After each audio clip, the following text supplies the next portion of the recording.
Good morning, everybody. Good morning, sir. Morning. Bright and early this morning. Well, thank you for accommodating the early start. I think that enables us to work till 10. So this morning we are looking at policies relating to hot food takeaway and health impact assessment. So this morning, both myself and Mrs. Wright will be contributing to this session, leading us through it. If there are there people on the call who we've not met before, and it would be helpful, I think, if we could just introduce who we've got on the call.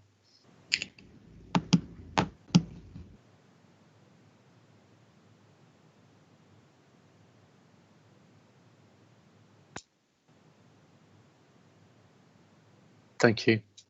Would people just be able to introduce themselves, please, and just say who they are and what their role is? So I'll start for the council. My name is Paul Shedder-Rivian, QC, acting for the council. Good morning, inspectors. Phil Drain, Director of Planning and Economy at Brentwood Council. Good morning, inspectors. Jonathan Quilter, Strategic Planning Manager at Brentwood Council. Good morning, inspectors. Andrew Pearson for Brentwood Borough Council. Good morning, inspectors. Tom Huang, Senior Planner, Brentwood Borough Council. And good morning, this is Rich Cook from Essex County Council. Morning, it's Laura Taylor-Green, Head of Wellbeing and Public Health at Essex County Council. Thank you. What we'd like to do this morning is to understand the evidence that would justify a policy that would relate to hot food takeaways, and try to understand what that evidence is telling us. And then we'd like to understand what that means for the policy wording and look at how effective that policy wording would be. So we're looking at whether a policy is justified, what is the evidence that suggests to us that policy is justified, what the policy is trying to achieve, because it's not been totally clear to us what it is trying to achieve so far, and then look at how that the policy wording would work and how effective it would be. So the notes that we have, we're basically looking at the examination note F82 on hot food takeaway restrictions, which has got some evidence in there, and then we've got F91, which has got some proposals in respect of how policy could be put together, I suppose. Or we've got submitted policies, but how the submitted policies then could be amended in order to meet the objectives. So can we start with the evidence that would justify a policy on hot food takeaways?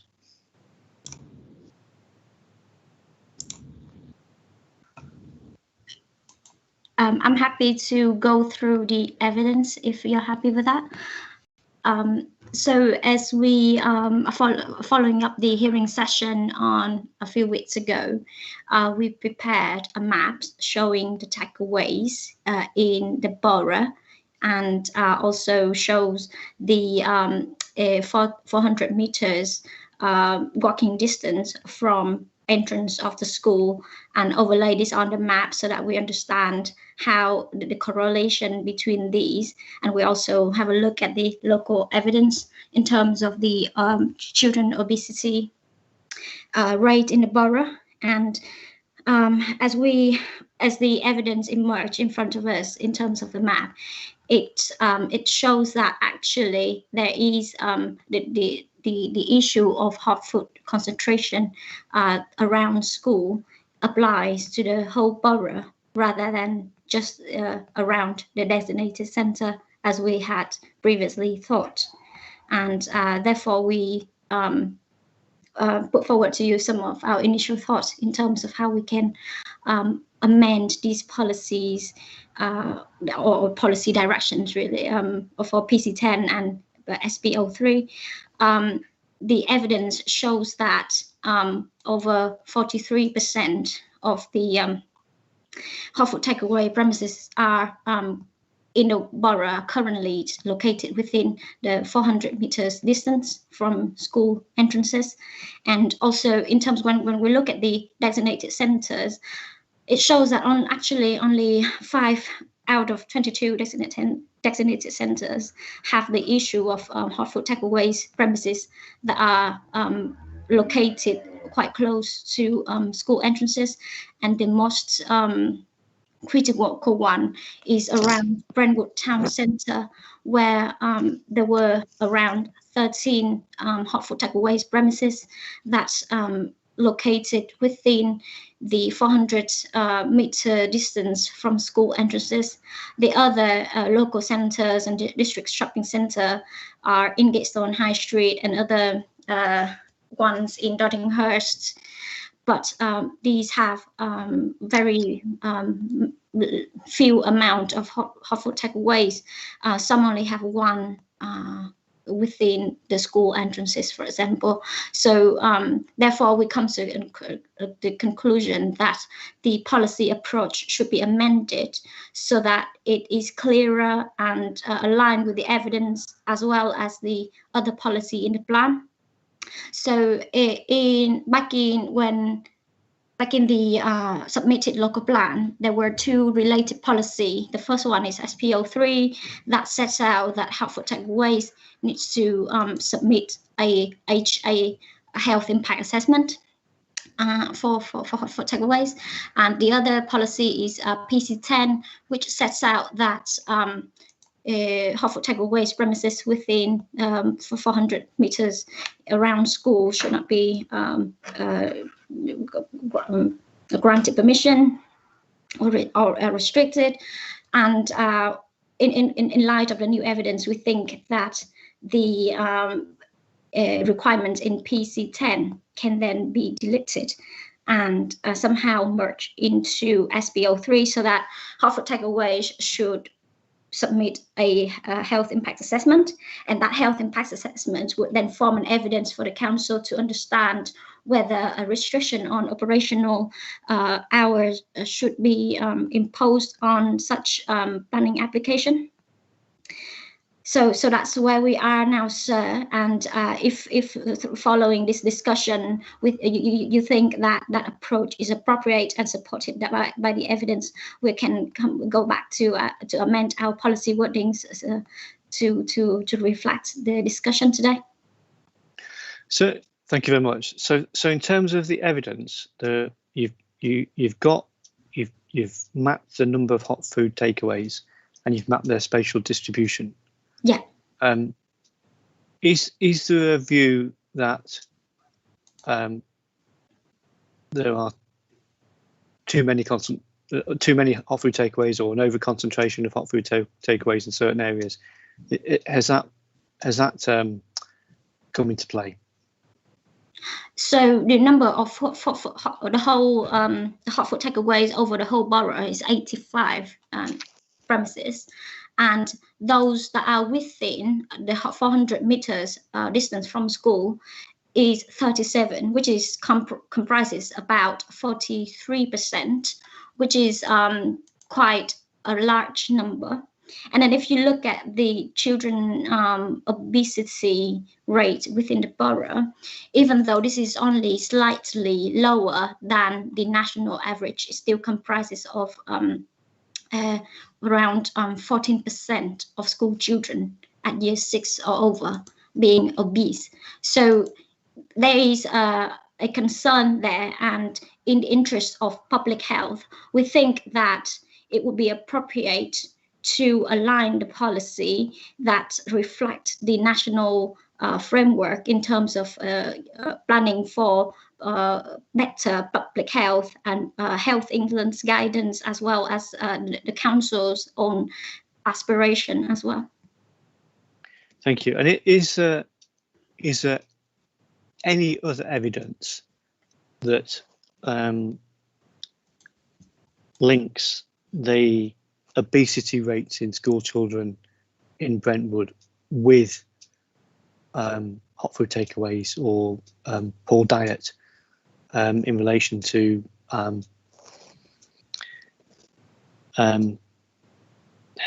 takeaways or other evidence in Brentwood?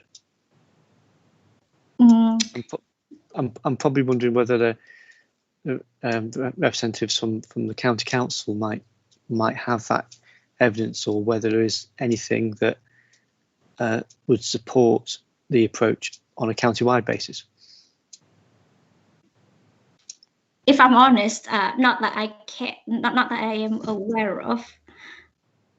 It is mainly based on the evidence that were put in front of you and the recommendations from EPO8 guidance, as well as Public Health England's guidance.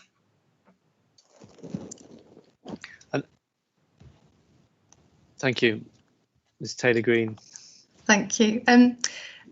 So there is the Public Health England guidance that's been referenced to has come out quite recently and is around using the planning system to promote healthier weights environments, and it provides guidance and supplementary planning document templates for local authorities.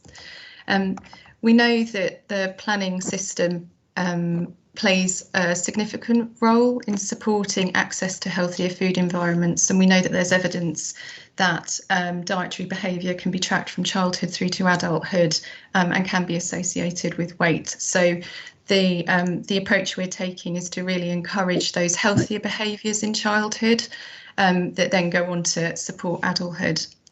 I think the other thing as well is that this policy is supported by a number of health and wellbeing policies, specifically the Brentwood Health and Wellbeing Strategy of 2020 to 2023. Of which there are 3 priority areas. One is to address adult and childhood obesity, and the other one is to support everybody to have a good start in life. And this strategy cross-references to the need for a whole system approach to tackling obesogenic environments. So by obesogenic environments, that is environments that they're associated with excess weight. And in the year 1 of the action plan, there is a priority to look at the promotion of tuck-in, which is a healthier eating choices campaign specifically for independent hot food takeaways that's been rolled out across Essex and may well be part of the options that Brentwood choose to take forward as a planning condition if they were to grant permission for hot food takeaways. Another one is to reduce childhood obesity by promoting healthier eating, increasing physical activity. And there's also an element in the strategy around the Health and Wellbeing's board's role locally around supporting HIA use. In addition to that, there's the Essex-wide Health and Wellbeing Strategy, which is a 2018 to 2022 document. Again, another strategic priority for all partners. That's a supported document by Health, the districts, boroughs, city councils and the county council, is to address obesity using a whole systems approach again, and working with the planning authorities to ensure that there's improved infrastructure to support healthier lifestyle choices. In addition to that, the partners of the Health and Wellbeing Board promote a health in all policies approach, so very much using all policy levers available to them to support addressing the priorities of all partners, which includes the reduction of obesity and excess weight, and also improving dietary choices. Those more strategic non-planning strategies are linked very much to using the planning system to support this. And as I've said, in addition, there is guidance around the use of the planning system and the healthy guidance that supports the MPPF around healthier food environments, and looking at a range of choices to do that, whether that's restricting access through exclusion zones. 400 metres is commonly thought to be a 5-minute walking distance. There's also promoting the healthier food campaigns, and we've already got that in Essex. And there's also restricting times, as has been suggested. So allowing permissions for hot food takeaways but restricting times, which then contributes to limiting that more spontaneous purchasing that can be associated with hot food takeaways. Thank you. That's very helpful. The 14% figure in Brentwood, how does that compare to the rest of Essex?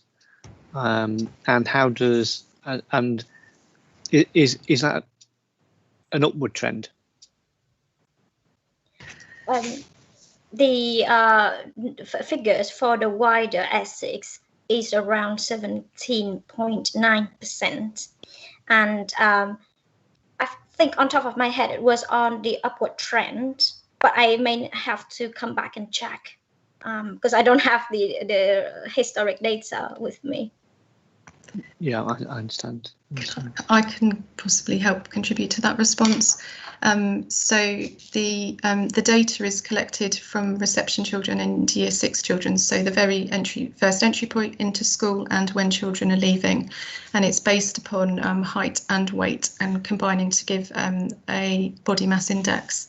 It's been around 14% since around the year 15-16 when that data was collected. And that's specifically around childhood obesity. So that's a measure of children who are in the 95th centile, equal to or above. It doesn't include children who are classed as overweight. And generally, national figures, and I can obviously get the Essex figures, are around a third of children who leave primary school have excess weight.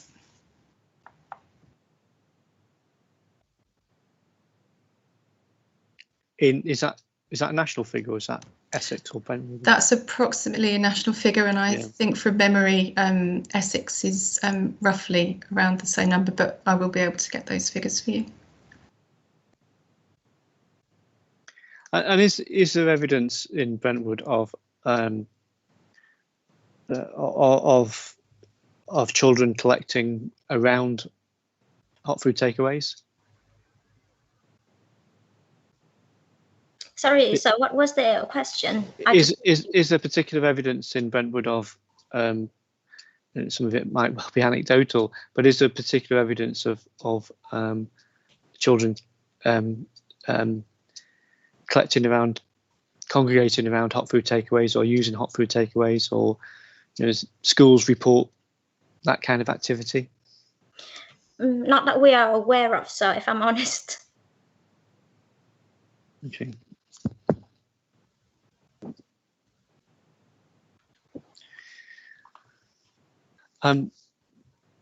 Mrs. Wright, have you got any questions on evidence before we start to look at the policies and come back to the basis of the policies?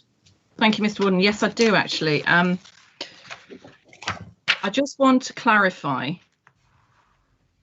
from what I'm hearing at the moment, and I know that Ms. Taylor-Green, you're going to go away and come back with some of these figures that look at the overall sort of obesity, not just obesity, including overweight, etc., to see if it does fit the national sort of figure of around a third of children leaving primary school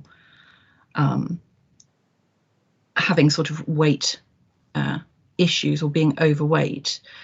I suppose then I just want some clarity, or from what I'm here, can you just confirm then that the only evidence that you've got in terms of local evidence is this 14% of obesity plus this potentially a third of children are overweight in totality? Or do you have, because in allowing hot food takeaway policies previously, I've had the issues of obesity or overweight has been significant. It's been above national average. It's been above regional averages. There have been areas of deprivation, and there's been specific surveys carried out in those areas of deprivation. There has been, and all these areas are listed in, I'm looking at the Public Health England document, F84, that list the local data, which can be included to then support the reasoning behind why a policy is required. So I'm just struggling slightly. Obviously, there is some evidence. You've given us that evidence, but we are struggling slightly with the totality of the evidence that exists, or it seems to me very limited evidence that's there. And going through the list that's set out in the using the planning system to promote healthy weight environments, you've given us just one piece of evidence. So have there been, so there's not been any school surveys that have looked at. So previously I've had authorities deliver specific school surveys where children have been asked after leaving school, does your mom and dad take you to the hot food takeaway? Do you go and get, what do you eat? How much do you eat? When do you eat it? That sort of thing. So there's no information like that. I'm not trying to say that that's what you should provide, but I'm just trying to get a handle on why, on sort of the evidence behind it, because at the moment all I've heard is that it's 14% obesity, which I applaud the council for obviously wanting to reduce that. That's absolutely correct. But are there areas of deprivation?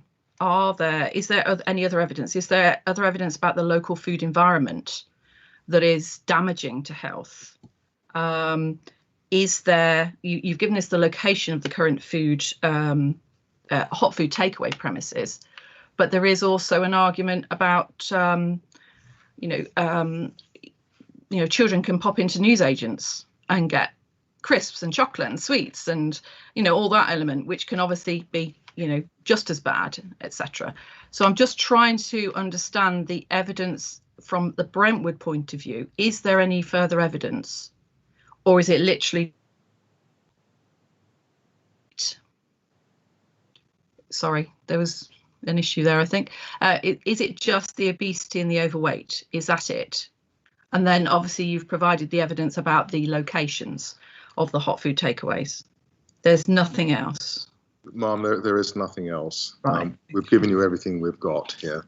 And I think it's fair to say that compared to many other boroughs, particularly inner London and some outer London boroughs, there aren't significant areas of deprivation in Brentwood.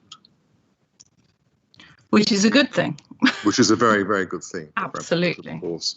Thank you. If there were significant issues on a localized basis, then as many London and other boroughs might do, you would carry out that additional work to understand exactly what the behavioural characteristics are in order to establish whether or not it is a problem that needs to be more deeply controlled. But that doesn't apply here. Thank you. Mr. Cook, do you want to add anything to try and assist? Yes, please. Yeah, thank you. It's just to say, to put a slightly different slight on this. Well, firstly, yes, as the council's advocate has said, we're not aware of any specific, more detailed information, such as specific surveys, work with schools, and the data sets that's been gathered in relation to this particular issue.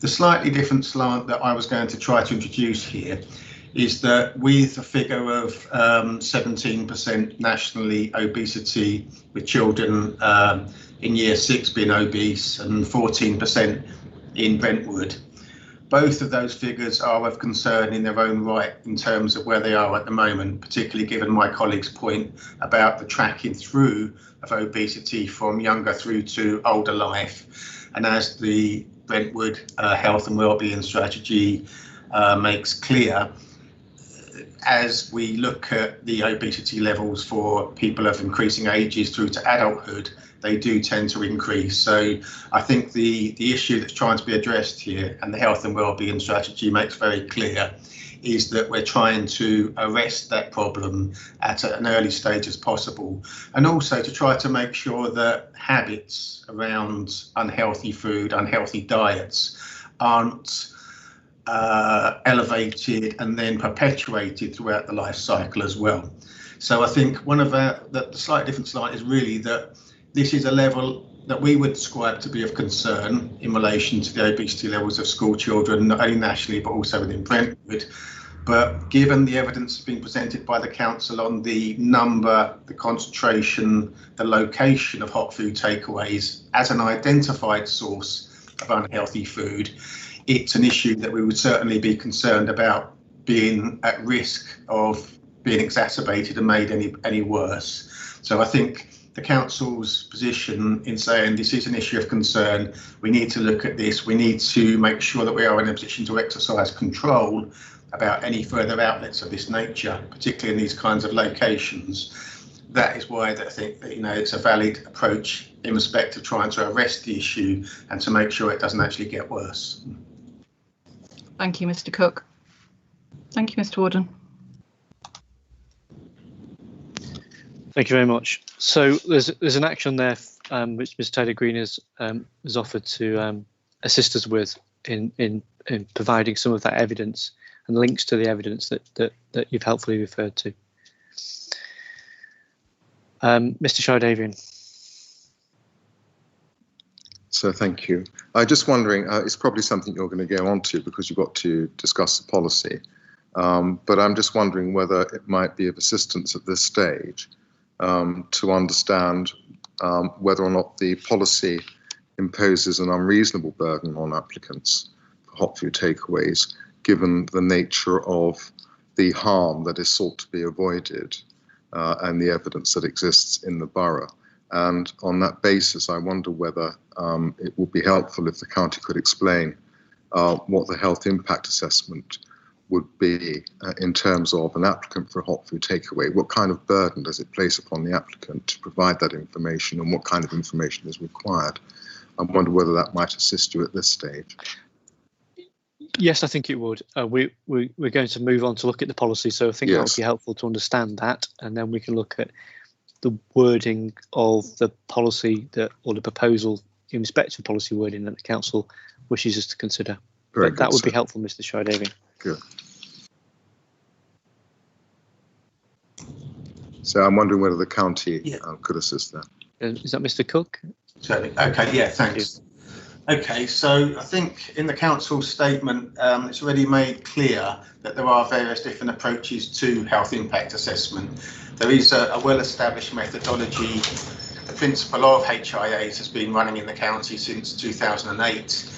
But I think one of the key principles is that these are undertaken in a proportional way. So much larger developments, much larger, more complex schemes tend to have a more thorough, demanding, greater volume of work associated with them.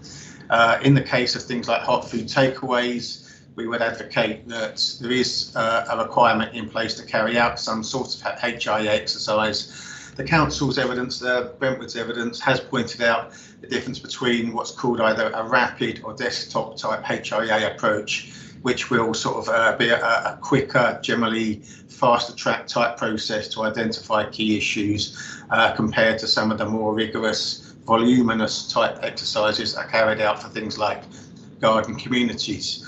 So, for example, the checklist type approach, we can look at the key issues within, for example, a hot food takeaway application that need consideration. It can be used as a scoping exercise in much the same way as an environmental impact assessment process, whereby we can identify those particular issues that need the greatest attention and that may need more work doing on them. But it's an initial process that will flag up the key issues, flag up where further work or attention or detail is required, and it will be, above all, proportionate to the nature of the application that's raised. So I think we would sort of say that it's a proportionate process that is, geared to the particular type of application, and we can thereby use that process to get whatever extra information needs to be considered to inform the planning process and the determination of that proposal. Thank you, Mr Cook. And is this operating elsewhere in Essex?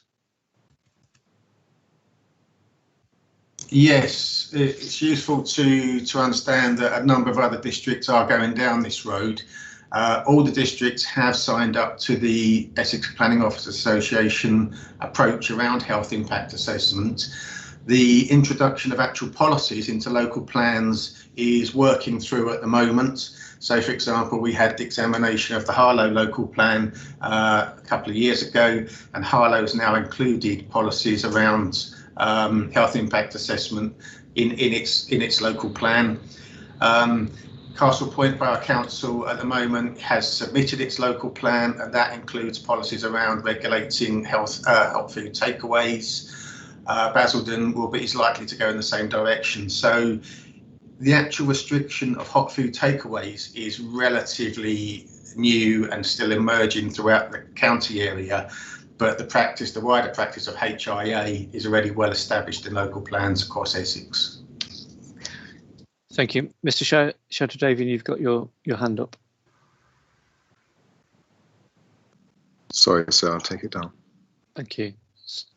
Mr. Cook, so is the approach of those other authorities to produce supplementary planning documents to support the policies in plan?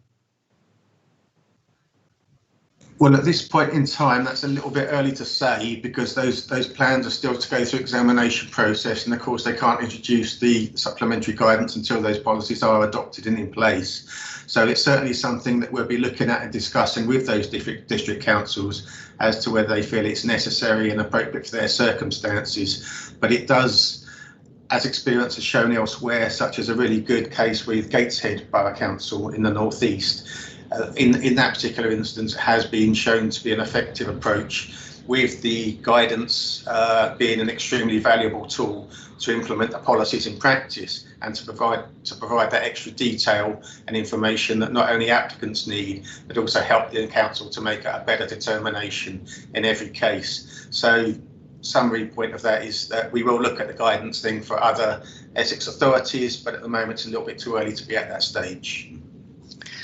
So going back to the point that Mr. Shatterdavian made about the burden on the applicant. So if the applicant is, so it's an applicant for a new hot food takeaway, and that applicant would need to provide all the necessary documentation, plans, etc. But in accordance with the proposal, would then produce a desktop health impact assessment. Is it clear what that would encompass? There is guidance already in place around what a desktop type level of assessment needs to include, but I think the key thing is that once the application comes forward, or even in the pre-application environment, we can look at what that application involves in terms of the nature of the outlet involved, the scale of that, the type of catering of outlet that's involved, also the location, and we can use those factors as the key trigger to steer the kinds of information that's required of the applicant at that stage. Ideally, this would be working at the pre-application stage, whereby the clock's not already ticking on the application. It doesn't delay the applicant, but the earlier the better, of course, as with any of these things in the planning process. But the key thing is to get that early engagement with Brentwood Borough Council, and where necessary the County Council, and to give the applicant a really clear steer on the information they will need to provide in order to make a full assessment of the proposals and their impacts. And can you give me examples of, so if this is a proposal for hot food takeaway and the applicant was producing a health impact assessment, what kind of things would the applicant have to include within that assessment in order to enable you or the other planning officers to determine whether there should be a restriction on hours of opening? Well, certainly we would want to know what kind of catering outlet is involved, so therefore the kinds of food that they prepare, the kind of menu that they offer, their approaches towards cooking and food preparation techniques. I think that's one of the key parts of it in terms of the menu, whether or not there are healthy choices involved or whether it is a predominantly unhealthy focused menu. So that kind of information is of key importance. Obviously the location, the proximity to schools. We can also look at the part of this as the location in relation to other catering outlets in the other area. So obviously the potential, the proposed hours of operation, hours of opening, any other controls or measures that the applicant would plan to put in place to govern the catering outlet or be willing to accept. There's a whole range of information that could be included as relevant to that particular proposal on a case-by-case basis. And some of that in relation to the type of food prepared, the menus, etc. Were they not controlled by the planning system? How would you be satisfied that you could properly judge the health impact assessment of a hot food takeaway's opening hours on the basis of that information?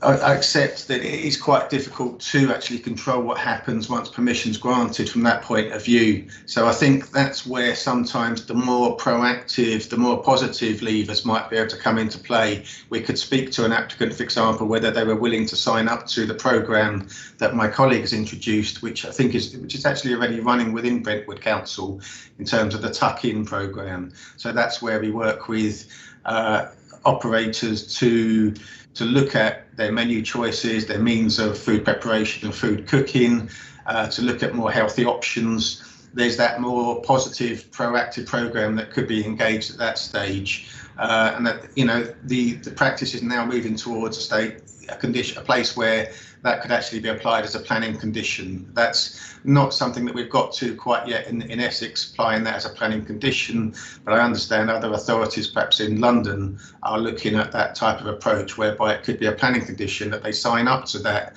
scheme and thereafter remain within the scheme, work through it, so that there would be a different kind of form of encouraging and ensuring a healthier food offer at the outlets. So the application of the policy might not just be to restrict opening hours, it might be to apply conditions to the operation of that business. Certainly, that is the kind of approach I think that is worth exploring. You know, as my colleague said, there's a whole lot of complexity around the wider healthier food environment situation and the wider health systems approach. So I think that those kinds of practices are sort of seen as offering a lot of potential as a different way of governing this issue in future. So, you know, that is something that perhaps some applicants may find more amenable, more easy to work with, you know, in terms of other types of controls.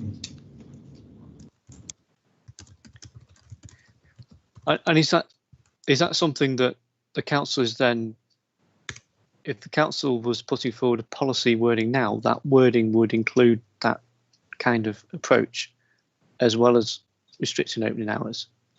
Is that, because that goes a little bit beyond what is just effectively controlled through opening hours? Is that what the approach would be?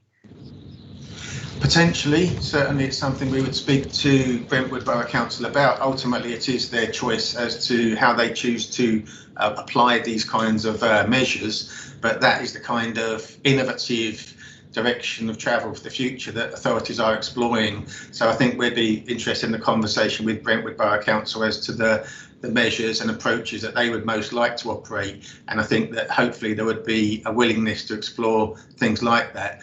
I would anticipate that such things, it may be useful to consider applying some reference to that within supporting text within the implementation sections of this policy and the justification in terms of how it be applied in practice. But the details of how this actually is implemented throughout its operation of the policy, which is still yet to be introduced, some of those things could be resolved down the line, but to give the applicants that advance tip, that notification about how this might work in practice, that could be useful for supporting text and if necessary, supplementary planning guidance in the future as well.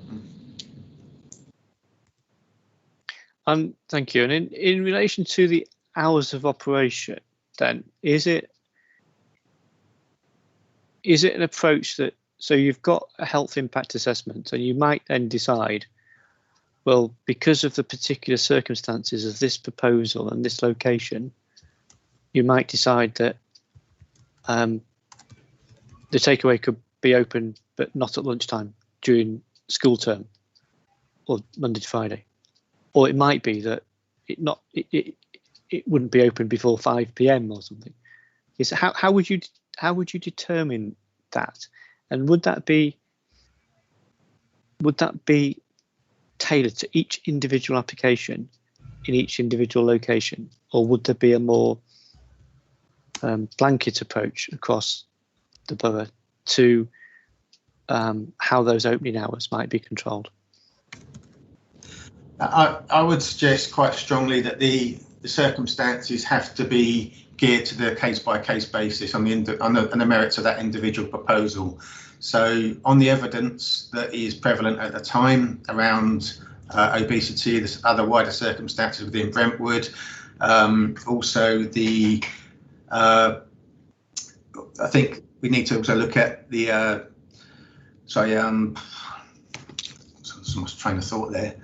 We would need to look at the location of the proposal in relation to its proximity to developed schools in the area, and that would be a key determinant of whether or not those types of hours of operation are necessary on that particular proposal. So I think that would be the key thing, the location of that particular proposal, the type of outlet involved as well. We could then make a determination as to whether restricting hours of operation are necessary in that particular case.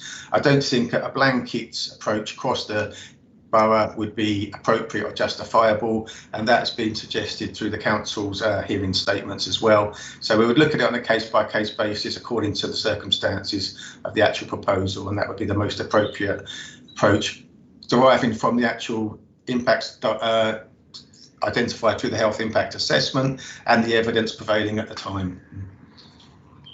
Thank you, Mr. Cook. Mrs. Wright. Just a quick question about the determination of any hot food takeaways then, taking into account, obviously, so every hot food takeaway, the county would have a say on those. Is that correct? Yeah, that's a question to the council. As a consultee on this issue, they would have an input into the determination process. Okay, thank you.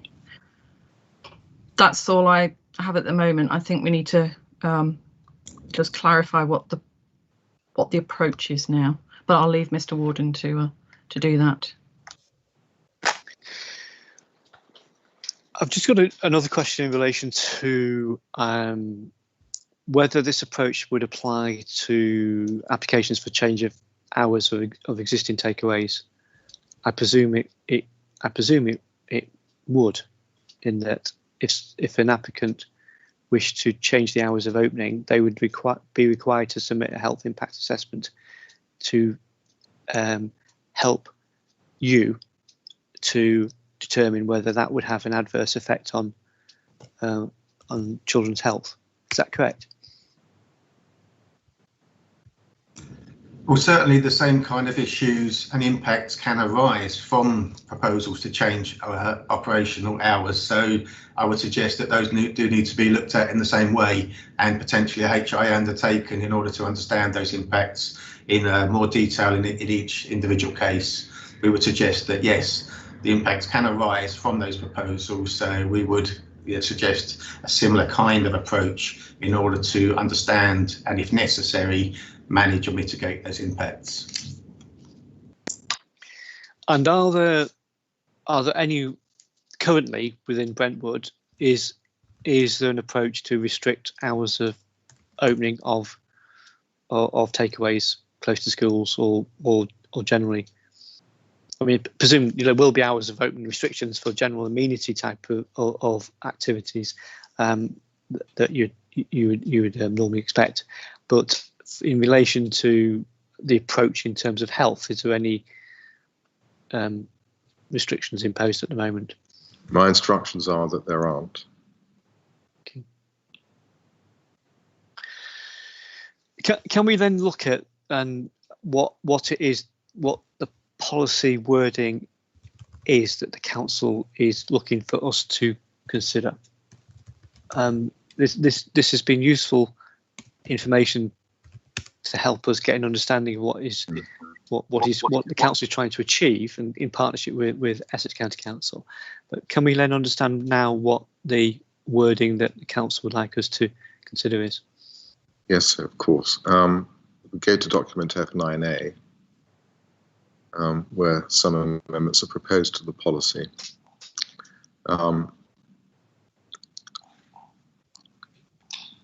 Let's just ignore the deletions for the time being. It says proposed developments will be required to be assessed for their impacts on health and well-being upon the capacity of existing health and social care services and facilities, environmental impacts and the promotion of health and improvement activities. And then it distinguishes types of uses. For use class C2 developments, residential care homes and nursing homes, and use class 3 residential developments of any size are encouraged to illustrate how health and well-being have been considered within the development. I expect you'll have comments on the wording there. For use class A5 hot food takeaways, a health impact assessment will be required to be included in an application. Where an unacceptable adverse impact on health is established, permission will not be granted. And then it requires... sorry, Mr. Shadaravian, you've put forward new proposals in F82? Oh, I'm so sorry. SPO3? Yeah, no, yes, I'm so sorry. So I was looking at that one. I kind of... which supersedes. I disregarded F9. Sorry, I was going back worry, to it to follow you, Mr. Shadaravian. I do apologise. I need to find it now. F90 in F91. Yeah. Paragraph 7. The council has put forward. Sorry, I'm trying to find my F91. I've mislaid it. Sorry, I'll wait for you, Mr. Shadaravian. No, it's F91 is changes to policy PC10. PC10. F82 is changes to policy SPO3. Yeah, it's F82 I can't find. Could someone just... Do you have a copy? I'm so sorry about this. Forgive me. Don't worry.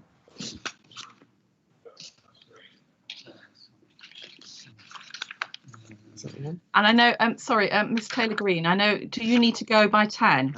So obviously that was the reasoning why we had an earlier meeting. Is that correct? I'm afraid I do, sorry. Is there anything you need to say? Because I'm aware we're coming up to, you know, we've got sort of 13 minutes to go until 10 o'clock. Is there anything else you want to add to anything that you've said?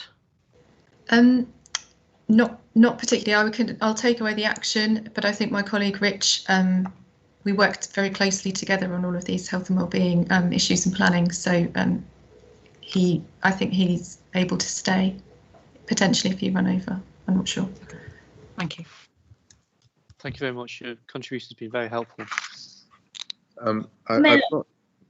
Sorry, to clarify, I'm pretty sure that all the policy approach changes are in F91 and F82. I don't think we talk about policy approach because we kept it factual. Yeah, F82 has got the plans and some of the evidence references in there. Yeah, and then the policy changes approach would be in F91 only in that paragraph. Paragraph 7. 7, yeah. Yeah. This is okay. Maybe you were looking at the earlier version. We asked the council to take out the proposed changes for F82, didn't we? Yes, okay. You're right. So it won't be in that document. Okay, right. Thank you. Right. That's why. Right. Okay. So if we go I'll leave back, you, Mr. Warden, to try and sort this one out. Right. Sorry, Mr. Shadaravian. So I think if we go back to paragraph 7 of F91, I think is what the council's current approach is to the examination. Yeah. So if we just start with F9A to see how the policy was originally intended to be worded, and then look at paragraph 7. So just finishing there, there's a requirement that the applicant should adhere to the requirements set out in the most up-to-date EPOA Health Impact Assessment Guidance Notes, or any latest iteration of that document. So that's how the policy was originally worded. And then if we look at paragraph 7, and having regard to the most recent evidence, we now consider it would be appropriate to apply a restriction where necessary on a borough-wide scale rather than designated centres alone. Although the policy actually doesn't identify designated centres. It says Part C-D of policy PC10 should be removed from PC10, and Part B of policy SPO3 should be amended so that proposals for hot food takeaway shall be accompanied by an HIA. So just moving down to policy PC10, just bear with me.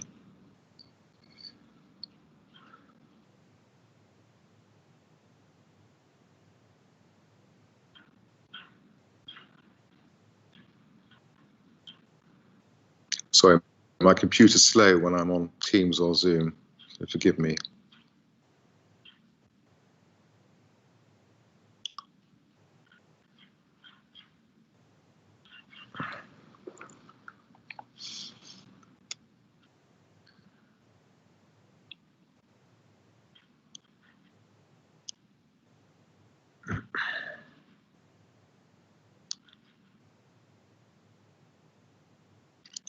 So I'm there now, forgive me.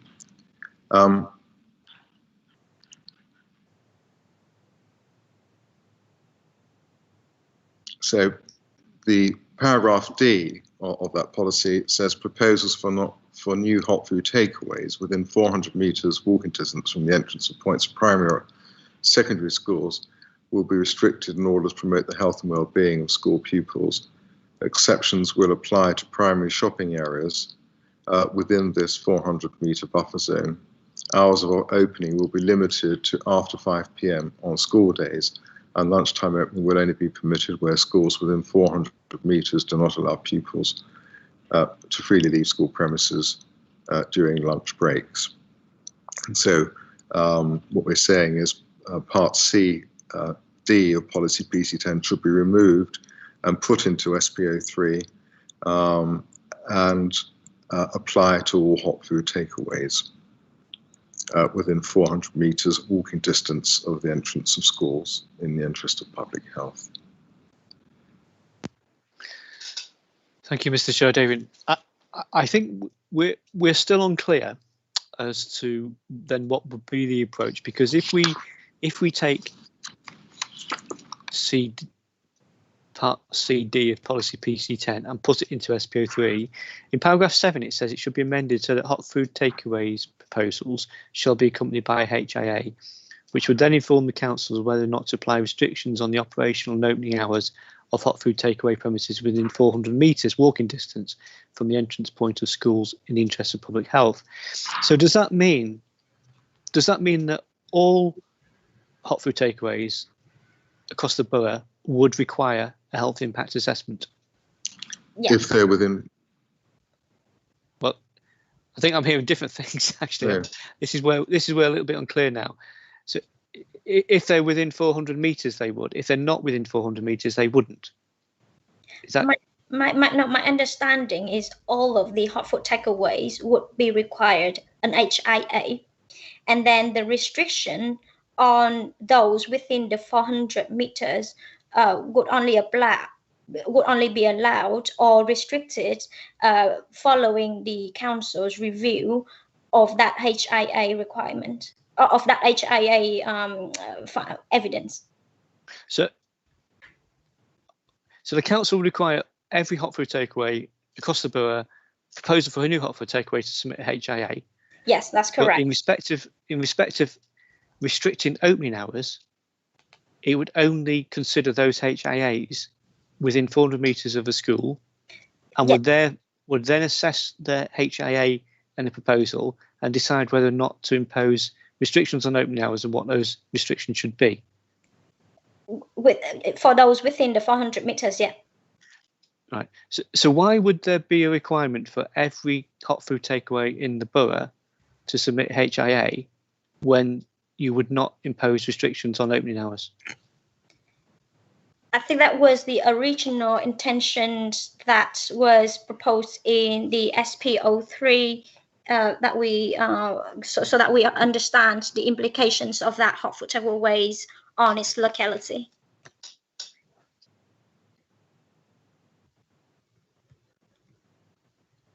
What kind of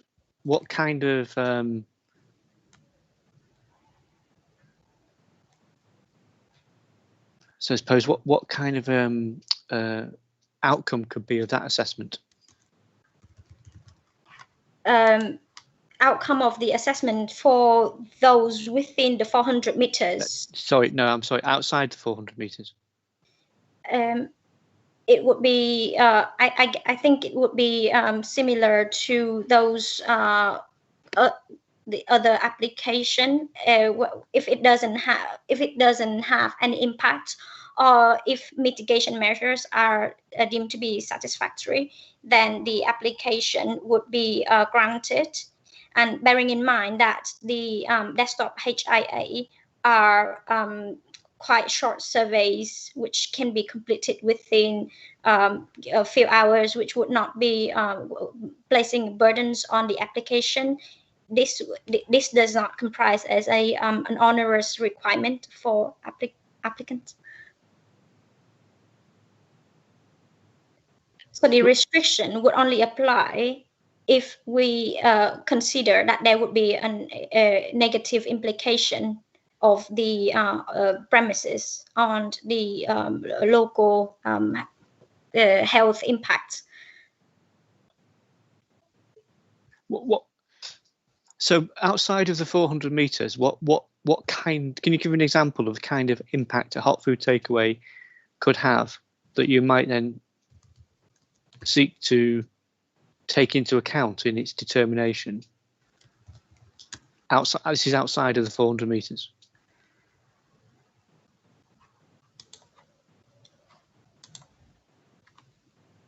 I'm sorry, what was the question again?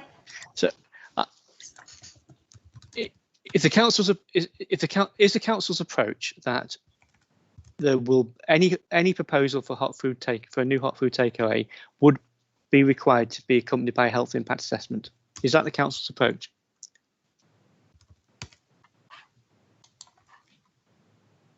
Across the whole borough, not just within 400 metres of school? So we take it that is the intended approach through this policy. I was mistaken, but that's assumed from one moment that that's the intended approach. It seems to me that having regard to the evidence that we've heard, your consideration of this will then determine whether a blanket approach is appropriate or a more focused approach is appropriate based on the 400 metres. If one is to require an assessment on all hot food takeaways beyond the 400 metres distance, the question is, well, what kind of controls, what is it about the health impact assessment that would justify the imposition of any controls? Because we're concerned here with the nature of the product and its impact on health. Things like opening hours will be determined not just by reference to those factors, but by reference to environmental factors in terms of the impact on amenity of neighbouring properties, for example. So I have to say, looking at this subjectively, it's difficult to understand what kind of planning controls could be exerted on hot food takeaways where they don't have an influence on childhood obesity. I'd be perfectly candid with that. So it seems to me that your consideration of whether or not that restriction should apply will turn on the evidence you've heard. So the policy, if it is to remain in place, if you consider it is necessary for the soundness of the plan to have a policy such as this on hot food takeaways, then the criteria to be imposed in terms of the distance from schools is a matter that turns on the evidence you have before you. Thank you. Because a submitted plan in terms of PC10 is we've discussed the wording of it, but it's clear that it applies to the 400 metres within schools. Yeah. And that's a submitted plan. Yes. So what is it that would then lead us to decide that that is unsound and that the wider approach is necessary? Because the submitted plan is simply the 400 metre approach, which was targeted to achieve, to try to address issues of childhood obesity. Can I just say that PC10 is only for designated centres? So I think that's the reasoning. Or is that the reasoning? That's a question. Yeah, I was gonna say that's because right. PC10 is only 400 metres for those schools that are in designated centres. That's my understanding, which is why it's confusing. Yeah, you're right. So in the submitted plan, there are two places that regulates, that has requirements for hot food takeaways. SPO3 requires all hot food takeaways in the borough to have an HIA. And then PC10 requires that hot food takeaways within the 400 meters would be restricted. So when we review the evidence, we think that, I have to say PC10 says that that only applies to designated centers as well. So when we review the evidence, we think that actually this is more than just the designated center. It goes in the borough-wide scale. Therefore, it doesn't make sense to stay in PC10.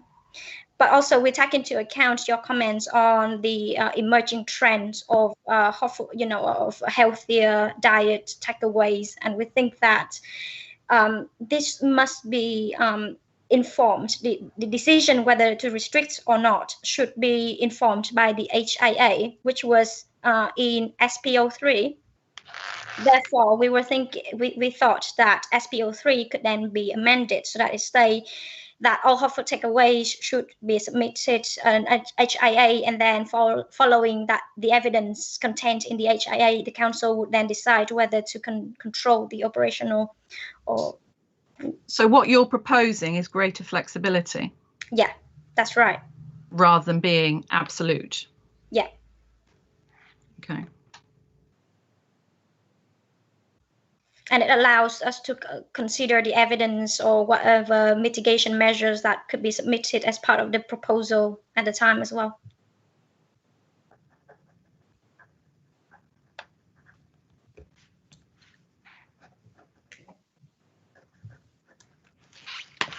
Okay, because PC10 never made sense in relation to hot food takeaways anyway, because you would expect to find hot food takeaways in designated centres.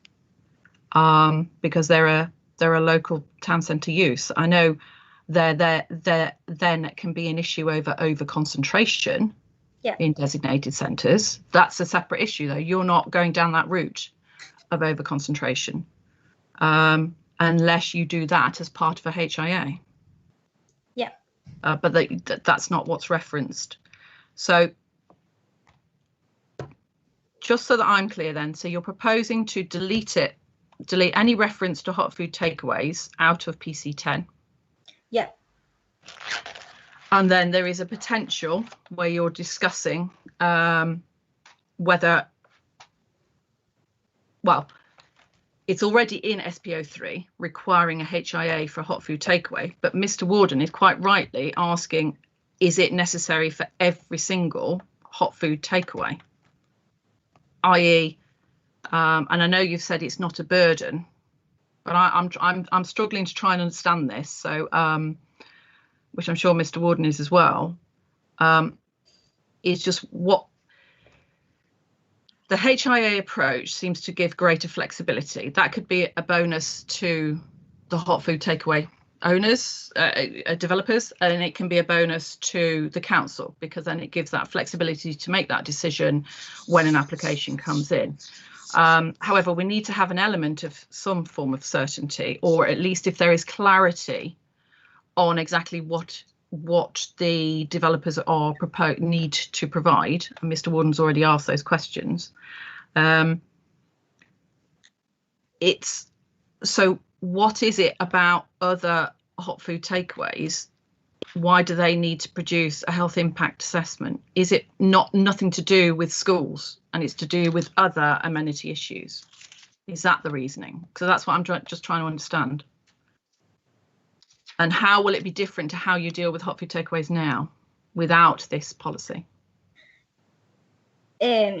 On reflection, ma'am, I think if it's appropriate to you, what we could do is we can go and maybe amend it so that it's the HIA requirement only applies to those within the 400 meters, because we know that there is an issue that around concentration of hot food takeaways within the 400 meters from school entrances.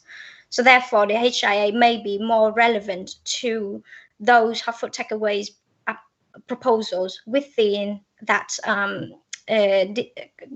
distance from the school, rather than across the whole borough. So effectively, Ma'am, it goes back to what I said before, whether or not there's evidential justification for imposing a requirement on all applicants for hot food takeaways to submit an impact assessment is a matter that you will need to consider in light of the evidence which you have. We have no further evidence to offer you on that. And it may well be that you come to the conclusion that it should only apply to those which are within 400 meters walking of a school. Yes, and if we come to that conclusion, then obviously we can give you that direction. And we can start redrafting at that point in time. But obviously at the moment we haven't come to that conclusion yet, because obviously we need to hear everything. Absolutely, and I don't want to embark on a drafting exercise on the hoof at this moment in time, and I know you don't want to do that, Ma'am. So we'll wait and see what your conclusions on that particular evidence is. And I just wonder whether Mr. Cook might want to just speak for the county in terms of that dichotomy, i.e. between all hot food takeaways and those within 400 meters, so that the evidence you have is complete. Certainly, thank you for that. Yes, I was listening to the conversation with some interest, because it seems to me that the council's original proposition under the terms of policy SP03, whereby all proposals for hot food takeaways are required to submit a HIA, would seem to have quite a lot of logic to it. The reason I say that is because the requirement for the HIA is in relation to a particular type of use proposal, which we know is often associated with particular health impacts, according to the evidence at national level, in particular from Public Health England, and that's raised through the health and wellbeing strategy for Brentwood.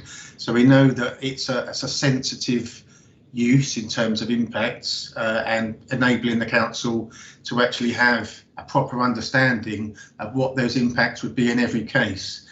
We've seen the evidence from Brentwood around the current distribution, a number of those outlets across the district, and the question then becomes for councils whether or not the council is getting towards a state of a kind of saturation of those outlets, whereby concern needs to be exercised as to whether or not you would wish to see many more outlets proliferated across the district. So I think those factors are relevant.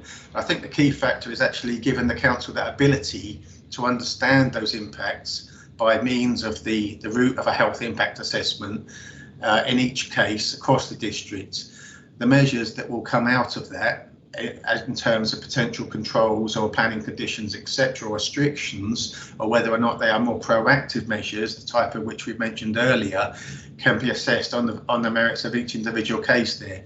But it seems to me that there is a logic to having that measure of understanding and influence according to all applications across the district for hot food takeaways.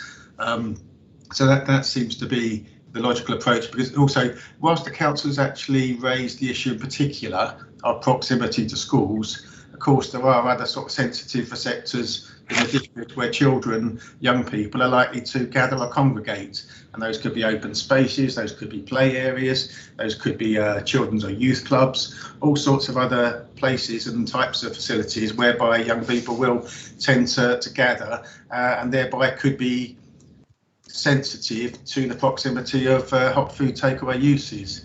And in that sense, I'm aware that the approach exercised by Gateshead Borough Council, for example, does take into account other types of sensitive children's locations in looking at the health impact assessments in each case. So the schools consideration is a key factor and a valid one, and that's the one that is most readily flagged up in every case. But there will be other types of locations that we'd like to have that understanding of the impacts on as a result of the HIA process. So from that point of view, there certainly is a logic to the approach of applying the HIA requirement across hot food takeaways across the district, and then the measures that may come out of that, whether they are positive or more restrictive, can be applied in each individual case. The other consideration that hasn't come out of this is that the HIA process allows the council to understand the positive impacts of a proposal as well, and those could be around job creation, those could be around a contribution to the local economy, it could be a local sort of contribution to regeneration of a failing shopping parade or something of that nature. So it just enables the council to make a much fuller determination, a fuller assessment of the implications of that particular proposal in that particular location at that point in time. Thank you, Mr. Cook. I was actually going to raise that as a point, as a hot food takeaway. I'm looking at how a hot food takeaway provider would look at this process. They would have the opportunity through the HIA to set out the benefits of their proposal, i.e. the healthy choices that they allow on their menu, etc. So that would be the case, wouldn't it?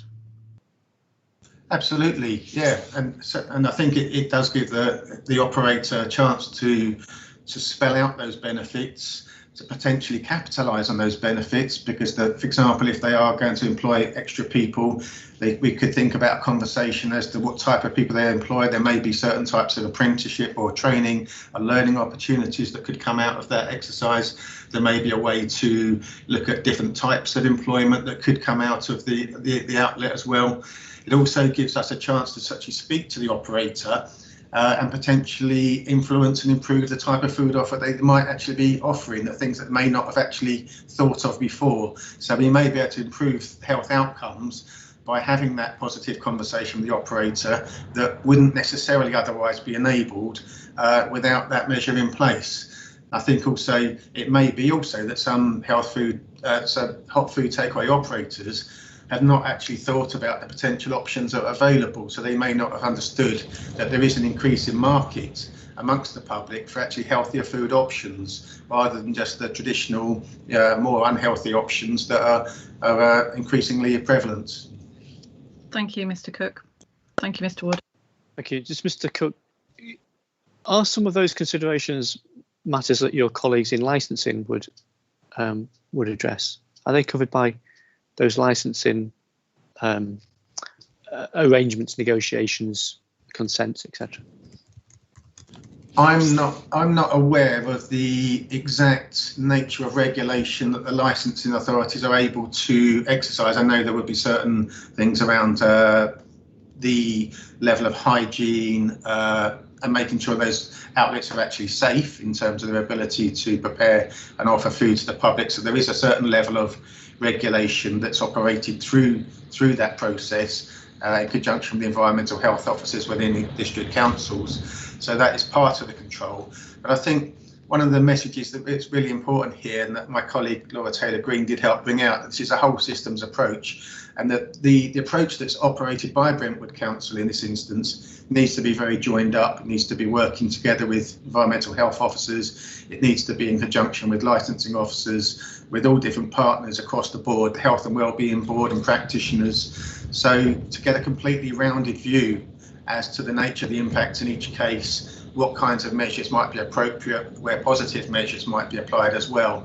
The really important thing is that this is applied in partnership, applied with regard to other forms of influence that the council has at its disposal, and in order to maximise the chances of the council being able to successfully deliver its health and wellbeing strategy, corporate outcomes and its local plan objectives. Thank you, Mr. Cook. I don't have any more questions. Mr. Shardavian, is there anything else you wish to say? No, just that when you do consider the evidence before you, you will need to take into account also what kind of controls the local planning authority is able to exert at application stage, or when there's an application to amend a condition or change a condition, for example. It's obviously hours of operation may be something to be considered. Whether permission should be granted at all is something which should be considered in light of any impacts which are identified. Beyond that, it's quite difficult to see how planning control can exert any continuing influence on the way in which the establishment operates, particularly in terms of the types of food it might choose to sell. So you just need to bear those matters in mind as well. Thank you, Mr. Shardavian. Mrs. Wright. This isn't particularly in relation to hot food takeaways, but there's just a couple of points on SPO3. And I know we've run over, and our apologies for that. And I know we did discuss SPO3 under matter 13E, but I just wanted some clarity, having just sort of considered what we heard during that session. SPO3, as it's set out in the submitted plan, talks about the majority. In Part B, says that the majority of proposals will be required to have a HIA, and C sets that out in more detail. But then in F9A, you've suggested, and obviously it's only a suggestion, that all developments, because that's what the wording now says, is proposed developments will be required to be assessed for their impacts on health and well-being. So again, I just wanted to understand what's the reasoning for the change in terms of the wording. And then I just have some specific questions about why C2 is included. Why do they need to do a HIA? And then does this policy apply to the allocated sites? Because the impact of the allocated sites in relation to health and facilities and services should have already been assessed in order to allocate those sites. So what more is proposed to get out of the HIA if these are applied to allocated sites, C2 uses? And is it now proposed that this applies to all development, which is set out in F9A, which I know is only a suggestion? And I know it was to clarify, because B, the majority of proposals, doesn't clarify what that means. So just a couple of points that I wouldn't mind just some clarity on, please. The changes proposed there were because, as you rightly point out, the majority of proposals has no substance in policy terms. So that's why the change was there, to make it a requirement of all development, essentially. In relation to in relation to allocations, the allocations have been assessed in spatial or local terms for their appropriateness. But when it comes to detailed applications dealing with layout and other matters, I know those are matters that are dealt with elsewhere, it might be significant to have an understanding of the way in which the layout of the development or its design, detailed design, will impact on human health. That is why it's in there. And would they be expected to do a full HIA? again, that would be, I think, a function of the size of the development and its potential impacts, and so that will be guided by the EPOA health impact assessment guidance notes. That's my understanding. Thank you, Mr. Cook. Yes, thank you. I think I can just help with that question a little bit in relation to C2 use classes. As I understand it, the flag to include C2 use classes as a requirement for HIA assessment is a newer feature of the latest EPOA HIA guidance. From the original guidance being from 2008, the guidance was updated recently in 2019, and now the initial triggers for HIA process within that latest guidance is 50 or more dwellings, thousands plus square metres of other use classes or otherwise C2 use classes. And being the residential institutions use class, clearly if there are proposals for things like residential care homes, nursing homes, accommodating the elderly, it's a prompt for a local authority to be able to try to understand what the implications of those kinds of living environments and institutions would be in a more rounded way. So I think that's how the C2 use class trigger has come into being. So it's to ensure that the specific services and facilities relating to that particular use are in the locality, or that those services and facilities can cope with what may with the particular C2 use. All those kinds of things. Yes. Certainly it would give the council a means of actually looking at the proposal itself and what kind of living environment, what kind of care it offers the residents of, or the occupants of that use, but also, yeah, what impacts that has locally in relation to healthcare services or any other considerations. It may be that, for example, it's located in proximity to other sort of uses that might not be compatible with a C2 use as well. So it gives the council that fuller means of assessing what is the impact of that proposal within that locality.